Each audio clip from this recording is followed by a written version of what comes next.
What's up, everybody? Good morning and happy Monday. DK Show coming to you from the TDS Sports Talk Studios this morning. Thanks for making us a part of your start on this April 27th. Hopefully you all had a fantastic weekend. Big thanks for tuning in, whether you are tuning in on the radio dials, 105.1 FM, 790 AM. Be able to stream up online at our website, sportstalk1051.com, WAYYradio.com. You got the app, download that, take it on the go. Also, your smart devices like Alexa and video stream, also up and rolling. What do we have on our game plan for us this morning? Well, we're going to take a look at the Packers draft class. Pretty small draft class, just 6 players. 6 players drafted by the Packers.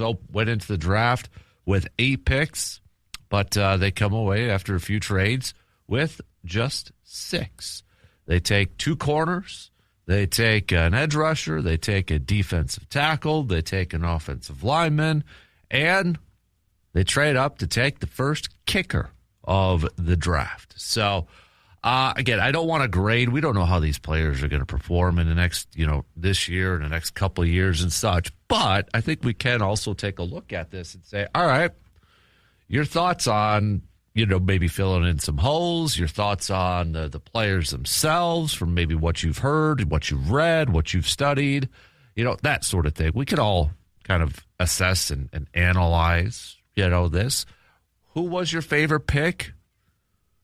And what, just based off of potential, based off of needs and holes, or however you want to define it, without just essentially giving it a letter grade, because I get it why people do it. It's content and that, but still, we don't necessarily know how these guys or these players are going to do. So, but based off of the picks, what do you think, Packers fans? What do you think? Give me your assessment, all right? And then give me who you think your favorite player is. Curious to get your thoughts on that. But going back to Friday, too, before the draft started, more Packers news. The Packers re-signing, extending Jayden Reed. So Jayden Reed getting a 3-year deal, 3-year extension, worth around $50 million, $50.25 million in new money, including $20 million guaranteed. So Packers locking up Jayden Reed. Brian Gutekunst afterwards on Friday night saying absolutely still wants to extend Christian Watson. Tucker Kraft's going to be in there too, and then possibly Devontae Wyatt. So I'll admit, I was a little surprised that they got the deal done for Jayden Reed before getting a deal done with Watson and Tucker Kraft. But honestly, the numbers too for Jayden Reed here, they're not that bad. Not that bad in terms of I don't want to necessarily say bargain, but just biggest thing that we look in this thing too is the guaranteed money, right? The guaranteed money portion of it. So once we find maybe some more details on the contract and such, and kind of really break it down, I think that's a really good deal for the Packers. And in Jayden Reed's case, hey, he gets a little bit more of a guaranteed, and he gets to hit free agency again at the age of 30. Maybe even gets to boost up his numbers a little bit more here too. So I think it's a good deal it's easy to say it's a good deal for Jayden Reed because, he gets to stay here and all that sort of stuff. But from the Packers standpoint, yeah, I think that's a good deal. I like it. And now you can move on and kind of go down your checklist here of, all right, who's next up sort of thing. So we'll hit that up and, of course, go through some of the comments after the draft from Goody, from Matt LaFleur, et cetera, et cetera, et cetera. So, but give me your analysis. Give me your thoughts on the draft. You can start to hit us up, 715-830-1912, or join in on the Section 105 chat on YouTube. Brewers, barely. They avoided getting swept by the Pirates thanks to a 5-0 victory yesterday. Kyle Harrison was rolling, the youngster. 12 strikeouts for Kyle Harrison. Picking up his second win, going 6 innings, 1 hit, 1 walk, lowering his ERA to a 2.28. But before that, you go to Saturday's game, the Brewers falling to the Pirates with Jacob Misiorowski on the mound. Brewers not able. And then go back to Friday, Paul Skeens had the perfect game going there for the longest time, too. And it's like, oh, boy. So it was, Brewers 3.5 back from the Reds for first place within their own division. They have the off day today before beginning a series against the Diamondbacks. But, extra innings on Saturday, a 6-3 loss. Miz went 6 innings, 6 hits, 3 earned runs, did strike out 9. But Angel Zerpa coming in and 1 earned run, 3 runs total. And, and then, of course, Friday, not able to get next to nothing going from an offensive standpoint against Paul Skeens, who was just dealing a 6-0 loss for the Brewers in that game. So Woodruff ended up going 5 innings, 5 hits, 3 earned runs to suffer his first loss of the season. But looking at the standings here for the NL Central, it's the Reds division right now with the way things are going here. You've got the Reds sitting at 18-10. The Cubs are 1 game back at 17-11. Pirates, they're 2 games back, 16-12. Brewers and Cardinals both at 14-13. 3.5 games back. If you're looking at scoreboard and who is playing who in that, the Reds have the off day today before taking on the Rockies. The Cubbies will be traveling to take on the Padres. The Pirates will be taking on the Cardinals. And then, of course, Brewers starting their series against Arizona tomorrow. So we'll talk some baseball and talk a little Kyle Harrison and such here this morning. We'll throw a little Stanley Cup playoffs, throw a little NBA playoffs into this. If you are a T-Wolves fan, your team is just 1 win away from knocking out the Nuggets and advancing. However, some injury news. Dante DiVincenzo's out, an Achilles tear, another Achilles tear. And Anthony Edwards, I guess it could be worse, but he is out.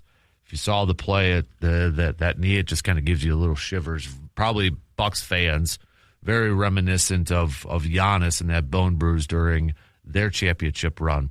But hyperextended his left knee, sustained a bone bruise. The talk is that he will miss multiple weeks. But we'll see kind of that path with if the T-Wolves do get to move on. Maybe Edwards will be able to return here, hopefully fairly soon, because I don't care what team you don't want to see superstars like that, especially in the playoffs, get hurt in that. But Stanley Cup wise, as their playoff run here continues here, looking at the games from yesterday, Buffalo picking up a 6-1 victory over Boston. They're now up 3-1 that series. Colorado sweeping the Kings with their win yesterday. Tampa Bay ties their series up against Montreal, and then the Ducks leading their series against Edmonton. So coming up tonight for the Stanley Cup playoffs. If I can bring up the schedule here. Holy moly. Just a couple games on the docket. We've got Philadelphia taking on Pittsburgh. Philadelphia could move on if they pick up a win. And Utah leading their series against Vegas. They win. They can take a commanding 3-1 lead. But for probably a lot of you out there paying attention to the Wild and Stars series, they'll be back at it tomorrow, and that series is now tied at 2 apiece. So we have at least a couple more games on the docket for that one. What else do we got here? We've got, we'll do a little best of and worst of. So best and worst brought to you by VFW Post 305. What was the best from the weekend? What was the worst from the weekend? We'll do some local sports roundup brought to you by Carpet City Flooring Center. And we'll throw a little Glory Days brought to you by Summer Jam in there too. So, but hey, let's get things going here this morning, shall we? We'll rock and roll. We'll open it up. We'll recap the NFL draft from this past weekend. Your favorite team, whether you are a Packers fan, a Bears fan, a Lions fan, a Vikings fan, I don't care. Give me your assessments. Let's try to avoid the letter grades here, but give me your assessments on how you think your team did. It's based off potential. We know this. And give me your favorite pick from your favorite team. All right? Doesn't have to be the first pick. Give me what you think is your favorite pick. All right? That's simple. Let's take our first break, and then we'll get things going here this morning. We'll be right back after these quick words. Spring is here in the Chippewa Valley, and that means it's the perfect time to also freshen up your home. At Carpet City Flooring Center, now is the time to take a look at what's under your feet and imagine what it could be. From soft, comfortable carpet that makes any room feel cozier to luxury vinyl planks and tile built for busy homes, there's something for every space, every budget, and every lifestyle. Maybe it's one room that needs a refresh, or maybe it's time for a full home update. Either way, their team is here to help guide you through it all, from choosing the right style to professional installation that you can count on. Because spring isn't just about cleaning out the old. It's about bringing in something better, a brighter space, a cleaner look, a home that feels new again. So if you're ready to upgrade this season, stop in and see what's possible. Carpet City Flooring Center in Eau Claire, where your next project starts from the floor up. Let's open up things here this morning on the leadoff. Let's talk, let's recap the NFL draft, Packers-wise. But if you're not a Packers fan, hey, I want to hear from you. What do you think of your team's draft? And give me your favorite player from your team. If you are a Packers fan, give me your assessment on the Pack and the Packers pick that you liked the most. So, and maybe, to add on to this a little bit, was there something maybe a little surprising for you that, I'm surprised they didn't do this or address this or get a position with any of their picks in that? So let me know. All right. But breaking it down here. So obviously Packers went into this draft with 8 picks. They come away with just 6, moving around a little bit, and moved up in the 3rd round and then moved back into the 6th round. So let's go through this. Their first pick at number 52 in round 2, they addressed their cornerback position, Brandon Cisse from South Carolina. Now, if we look at him, depending on your scouting reports and whatever ones you kind of look at, I think one thing is a very common theme is that he is very athletic. He's a very athletic corner. And if you watch some of the game film in that, you could look it up on YouTube if you want, but looks like he's a very willing run defender, playing towards the line of scrimmage and such. One of the reports I'd seen, it says you draft him more for tomorrow's tools and not for today's tape. The bad reps are going to be corrected. I like his makeup and his speed. So, I mean, he's got that prototypical size. You're talking about 6 feet, 5'11", 3'4", but 190. So he's definitely got a lot of upside, a lot of athleticism, a lot of explosiveness to him. Another thing that kind of popped out is he's very scheme versatile and coverage. So, I mean, a lot of things that you like on there, right? Very good at run support, playing run defense. I know a term or a phrase a lot of scouts like to use is willing in run support, very willing in run support. The athleticism, the versatility that he brings. The one thing that he could probably, or a couple things that he could probably, from all accounts, from all the scouts out there, that he could probably be a little bit better at is on-ball production, just consistency in coverage. And you would think, okay, hopefully that is something that gets corrected. But I think he is definitely going to be in play to be a starter this year. And it sounds like he's a very good press corner, very solid at being a press corner. So I think Keyshawn's probably going to be a lock to be a boundary corner. And I think right now you look at this, and with Brandon and St. Juste, they're probably going to be in competition to be that other starting outside corner. And from all accounts, too, where he was drafted, I haven't really seen anything knocking the pick, to be honest with you. I think for anything, it was a really good pick for that position where Green Bay was at, that he was still available and that he was the pick there. So you get a corner. We knew that this was going to be a top position of need. And from all accounts, it's a very athletic, very promising corner. And then the Packers move it up in the third round, moving up a few slots to address their other biggest need, which was a defensive tackle from Missouri, Chris McKellen. And this is a massive, massive defensive tackle. We're talking about if you want a defensive tackle that's got some huge hands, well, here you go. All right? I mean, this is a guy that is, you're looking at it. He's going to be your nose tackle and that odd front if it's a 3-4. He's going to be a guy that's going to be asked to help stop the run. He can control the line of scrimmage, but he's, again, kind of like Brandon, maybe needs a little bit more polishing. Needs a little bit more, development. And don't take development as a bad word in this thing. Okay? Don't necessarily take development as like, oh man, so this guy's going to get on the field and be a producer. Not necessarily. This is a very big defensive tackle that you could plug in on your early downs.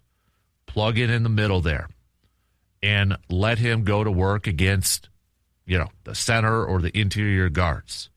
You want to talk about some pass deflections with those big arms and those big hands, coming up the middle, pushing that pocket up the middle to get in that quarterback's face. This is a guy that could do that. You look at it for his career last year, dude did rack up 6 sacks along with 8 tackles for losses. His 3 previous years, he started off at Florida, just looking at 1.5 sacks, half sack, 2.5 sacks in 2024, but 2025 really jumped out there. So, I mean, this is a physical specimen. All right, you're talking about 6'4", about 315 to 320, depending on which one you're looking at.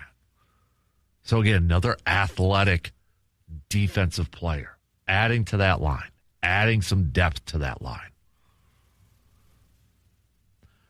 Then in the fourth round, Packers, again, maybe getting some really good value.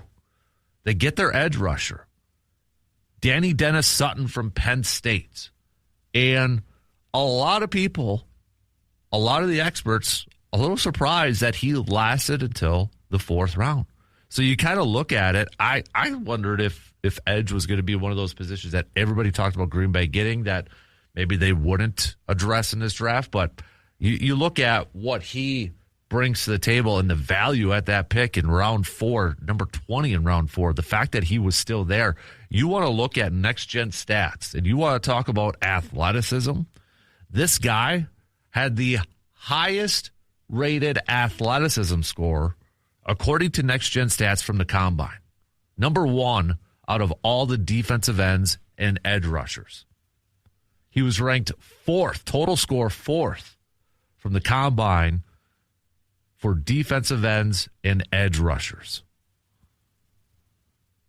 Last year with Penn State, he led the FBS with 3 blocked kicks, 3 forced fumbles. He led the team, started all 13 games, 8.5 sacks, 12 TFLs, 12 tackles for losses, and a player comp for him was actually Kingsley Enagbare. But this is a guy that is very effective against the run. That's probably where he's going to be able to make his mark right away until he can fine-tool his pass rushing skills for a little bit more of a consistency level. But the fact that he was there with this pick, with the Packers were on the clock, you look at his size, you're talking 6'6", about 255 to 260. It was too hard to pass up. And I think this was a great value pick for the Packers to add a player of this level at the position that they were at in round 4. You couldn't pass that up. So I thought that was the fact that he was still there. So you got to pick him. You got to go get him. And they did. And now you get some really good depth, I think, at your edge rusher. A lot of potential. Obviously, Micah Parsons is there. Lucas Van Ness. We're looking for a big year from him. He is a first-round pick. And I know the depth after that is full of mid-round guys, late-round guys, maybe even undrafted guys, Brenton Cox Jr. But you look at a Barron Sorrell, you look at a Colin Oliver, you look at a Brenton Cox Jr., and now you look at Danny here. One word comes to my mind to describe all those guys. And you can even throw Micah in there and Luka. Athletes, athleticism. I'm very excited, very intrigued. And I know I may be looking at this with maybe some rose-colored glasses and such, but I think that's what you got to do with younger guys and draft picks and guys entering year two that maybe didn't get a ton of reps last year. I'm excited to see the potential of these guys develop and continue to grow and continue to develop. So that pick, for what they were at, fourth round, a fantastic value pick, in my opinion. And then the Packers address their offensive line, interior offensive line, with their fifth round pick. They go to Kentucky, Jagger Burton, and guard center. And this guy, you want to talk about, again, there is a common theme to a lot of these picks, all right? Next-gen stats, athleticism score at the combine for centers, number one. Number one, Burton. So they went back-to-back in terms of athleticism scores between these guys. I don't think that's by coincidence. But you look at what he is able to bring to the table in terms of what I honestly think he's going to be an eventual starter, whether it's going to be at center or maybe he's the eventual replacement for Aaron Banks. But in 2022, started 13 games at left guard. 2023, 3 at center, 9 at right guard. 2024, left guard, 10 games started at left guard. And then last year, started all 12 games at center. That position versatility. I think he's an eventual starter.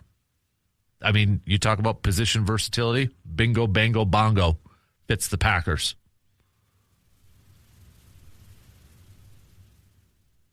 So,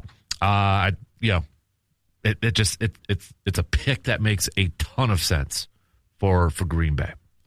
And then they double down on corner. Hey, we heard Brian Gutekunst before the draft saying that's definitely a position that they're going to go out there and address. Well, and they grabbed a couple of corners. Damani Jackson from Alabama. Now, he's probably going to be a little bit more of a special teams contributor right away, but he's got the prototypical size when you look at it from a corner standpoint. You're talking 6'1", 195. Obviously, when you play at Alabama and you play in the SEC, you're going up against some darn good competition. And he's a fast guy. You're talking about a 4'1", 40-yard dash. Maybe he gets some time right away as a gunner on special teams. I did read one thing, too, that says a Tampa 2 and a deep zone coverage maybe suits him best. But you look at what Jonathan Gannon is going to run with his style of defense, the versatility, the three safeties, it kind of maybe fits that style. So I think you're going to probably see him more as that gunner role for special teams to begin the year. But one thing he does bring to the table is he is a physical corner. And he is not afraid to go and hit the ball or go and hit the player. And one of the things that popped out from some of the highlights I was watching yesterday, trying to rip that ball, trying to jar that ball free, trying to get that ball out. So a little bit more of a physicality presence from Jackson that he maybe brings to this group, which I think from a corner standpoint, we all welcome, right? And then the Packers trading up into the 6th round to get a kicker. the first kicker and perhaps maybe the highest rated kicker in this NFL draft. And this is a kid that has a leg. He has got a super strong leg. Delivered over 50 yards at a high rate in college. In fact, made 77% of his kicks from 50 plus yards out, 10 of 13. And honestly, too, one of the things I was reading, he's actually available to be an emergency punter if you needed it as well. Good size with the ability to cover and tackle on kickoffs. But this thing, I think, Brandon McManus, I would not be surprised if right now, I think you carry two kickers into camp. You've got McManus and then you got Trey Smack.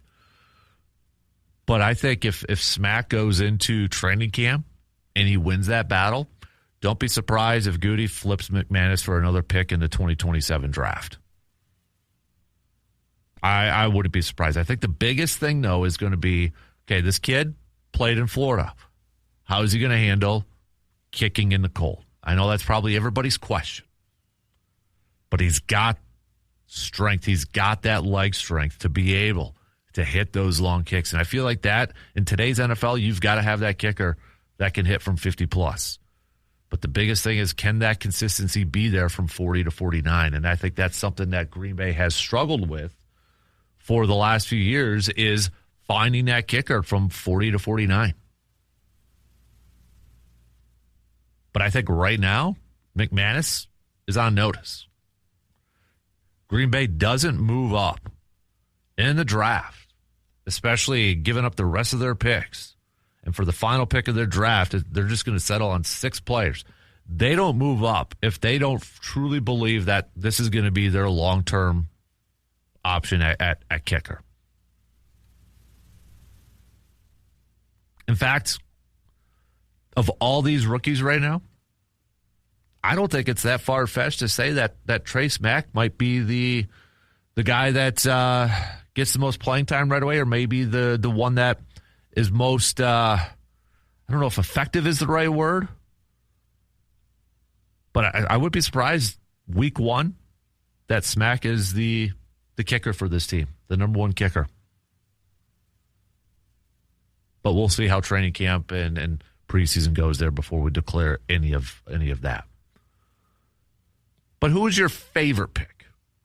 I don't care if you're a Packers fan or a non-Packers fan. For your team, who was your favorite pick? Which one intrigues you the most? And what maybe surprised you? Like, man, I'm surprised they didn't do this, or dang, I'm surprised they actually went out and did that. Was there something that maybe surprised you a little bit? Let me know, okay? Let's take a quick break. Back with plenty more coming up after these quick words. Spring is here, and it is the perfect time for a fresh start and a new ride. Whether you're planning road trips or tackling some weekend projects, or you're just ready for something new, now is the time to upgrade. And at Toyson Ford, you will find a great selection of trucks, SUVs, and cars built to fit your lifestyle and your budget. Plus, their team is here to make your car buying experience easy and stress-free. This spring, drive something that you love. Toyson Ford, your next adventure starts here. So a couple of messages on that Shoe Doctor's bullpen line. We've got Mark says, I like what I'm reading on our new kicker. Good attitude, consistent, big leg, has kicked in big games in the SEC from Maryland, so used to colder weather. He's an athlete, former lacrosse player. C-Bomb says, for a team that drafts the best player available, the Pack sure addressed a lot of needs. Overall, I'm happy with the draft. I sure hope Smack is the answer at kicker. It will be interesting to see how the Florida prospect handles late December and January football at Lambeau. Josh says, definitely surprises me they traded up to grab a kicker. Surveyor Sam chiming in.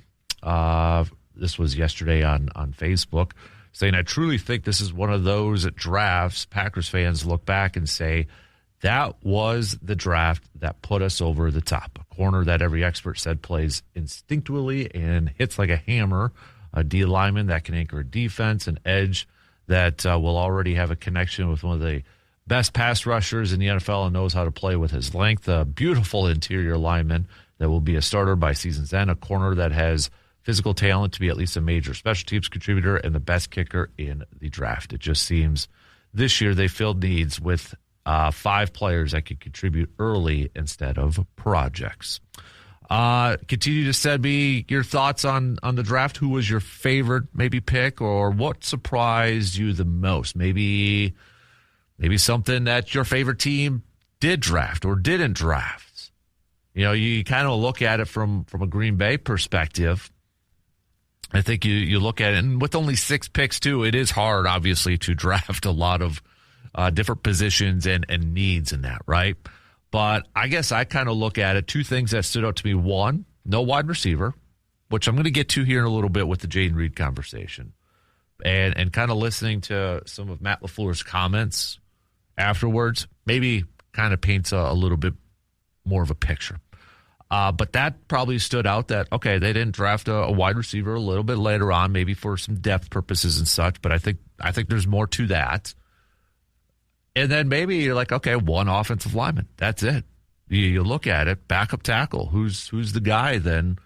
You know, you got Kennard, obviously a veteran back there. He could probably be your backup left and right tackle and such. But, you know, obviously there's still the undrafted free agents class that's out there that they brought in, which we'll look at here in a little bit. No running back, although, again, they did that in their undrafted rookie free agent class. So that's probably, to me, is, you know, they got 1 offensive lineman. He's specifically going to be an interior offensive lineman. And they didn't address wide receiver. But again, I'll get to that here in a little bit when we get to the Jayden Reed one, because I think it paints a better picture, at least when we listen to LaFleur and such. And I think it relates to the Reed signing as well. I think my favorite pick, or the pick that I'm most intrigued about for Green Bay, I might go. It's hard because I think you can make a case. You can make a case for any one of these guys. I think Trey Smack is going to be the one that's probably the kicker that's probably going to have the biggest impact right away, because right now, if I were to make a 53-man roster prediction, I think he's the kicker. So I think he's potentially going to be the guy that has the biggest impact or the most impact on this team. But I think in terms of value and where they were at, it's hard not to look at that Danny Dennis Sutton pick for round 4. And you look at the value there and what he's able to bring. I mean, there was mock drafts I had him in the 2nd round. So, I mean, for Green Bay to be able to get him at that spot, I thought that was such a really, really, really good value pick. Now, I don't know how much he's going to be able to get into the rotation right away. You know, I don't know where that's all going to come to. Yeah, we'll see. We got lots of time to figure that out too. But that one intrigues me. That's, and I was one too that I'll admit before the draft I was like, I don't know if they're going to draft an edge rusher. But considering where he was at, where they picked him, man, there's a lot to like there. You know, Chris, I think the biggest thing that this team needed outside of cornerback depth, they needed a guy to play that middle. And they got a guy with, you know, a massive defensive tackle. He does provide some scheme versatility too. So it's not just, I don't think, you know, I had wondered is Green Bay going to get a nose tackle that is straight up a 2-down player. Your early downs. He's straight up just going to be in there to stop the run. That massive, massive body, like a Lee Hunter or Juice from Illinois, that you're just going to put in there first or second down to stop the run. Green Bay, obviously, I think did a little bit more with scheme versatility, but this is a very massive person in terms of hand size, arms, length. I mean, just you bring that to the table and you add a little bit more versatility to that too. So I'm intrigued with him as well. But I think from a corner standpoint, you look at the two, and especially with Brandon, I think they got a little bit more athletic, and I think they got a little bit more physical from that cornerback spot. And when you look at Green Bay last year, I think it was pretty obvious, too. They kind of lacked in that department, physicality from a corner standpoint. You know, how many times did we see Carrington Valentine kind of fail in the tackling department? And I think with these two picks, and Brandon, to me, is going to get more of an opportunity, at least right away, than Jackson. But these two, they kind of they bring that physical mindset, that physicality that position group in Green Bay definitely needed. They needed to bring that. They needed that to match like a Javon Bullard or an Evan Williams. Those guys bring it. And those guys bring that physical presence. And I think that's something the cornerback room was lacking. So I think having these two guys and both of them being really good athletes, I think they address that. I mean, I think every fan, and rightfully so, after every draft, yeah, there's going to be a lot to like with our drafts. And it fits a lot of holes, and then you read a lot of the positive stuff to it, right? But again, this is why I don't like to grade drafts just a day or a couple days afterwards, because we don't know how it's all going to play out. It's been a lot of picks and a lot of draft classes where we've been high on, and it just didn't pan out. But I think when you look at this class, it's good to be optimistic, and I think it's perfectly fine to be optimistic. There's definitely some intriguing players on this thing, and I think one thing is they got a little bit more physical, even with outside of the corners, their defensive tackle, their edge rusher. I mean, when you get an interior lineman who plays guard and center, yeah, that you're talking about a physical lineman, and then power with your kicker. That's the thing that really jumps out to me. Two words I would describe these picks: athletes, physical. All right, we'll take a quick break. As we wrap up the first hour, we got to talk about this Jayden Reed signing. That's one thing that did surprise me over draft week, and I was not expecting that. I don't know if how many people were expecting that. But Packers locking up one of their young playmakers on the offensive side. What's the trickle-down effect? What does this mean for Christian Watson, Tucker Kraft, et cetera, et cetera? I think the signing affected the draft a little bit too. But we'll hit that up coming up in just a little bit. We got to take our final break for the first quarter. As we start to wrap that up, we'll be back here in just a couple minutes. Hey, coming up this Saturday, May 2nd, at our good friends, the VFW Post 305. They are doing the American Legion Baseball Meat Raffle. So starting at 3 p.m., come on over and help raise funds to support American Legion Baseball. That's coming up this Saturday, May 2nd at 3 p.m. at our good friends, the VFW Post 305. And then it's going to be a busy day because May 2nd, that same Saturday at 4 p.m., you got the Derby. So have a little Derby watch party. You can come and watch the race with our good friends at the VFW Post 305, where they'll be featuring some food and drink specials, along with fabulous prizes for the top 3 Derby hats. Everybody's got a good Derby hat, right? Now, hats are optional, so you don't have to wear one to go over there. But if you want to win some prizes and have a little fun, you got that going on there too. So it should be a busy Saturday at the VFW Post 305, located 1300 Star Avenue in Eau Claire. Only got a couple minutes left to the top of the hour, so I want to save the Jayden Reed discussion for hour 2 to kick off hour 2. But I mean, on a scale of 1 to 10, was I expecting that this to be announced this weekend?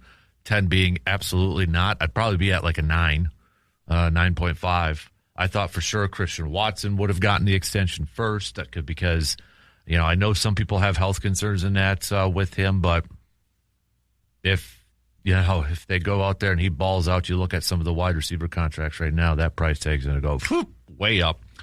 But Goody, we'll go through Goody's comments and such because he said he still definitely wants to extend him. But I thought Reed might be fourth on that priority list, and he ended up being number one. So does that mean there's going to be an odd player out? Maybe not. Maybe not necessarily. But we'll hit that up coming up in the next hour. We got Brewers chat as well. Kyle Harrison was dominant yesterday. 12 Ks in 6 innings. Now you can see why a lot of people in the know were very excited about Kyle Harrison.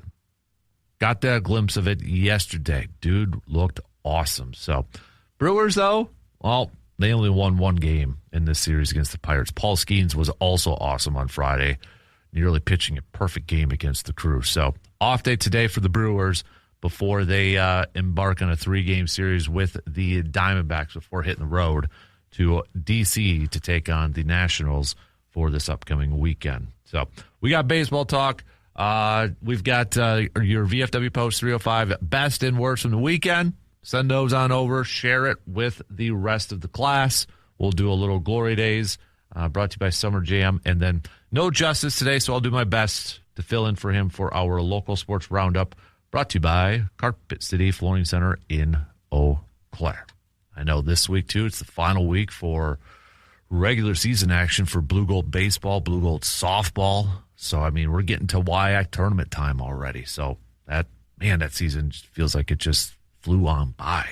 Holy moly. But we'll go through it all for our local sports roundup. So, continue to send me your draft analysis for your favorite teams, whether you are a Packers fan, a Lions fan, Vikings, Bears. I don't care. Who was your favorite pick for your team? And then what surprised you? Maybe a move your favorite team didn't make or that they did. What was a surprising pick for you? First hour's in. We got 3 more to go. We got some news up.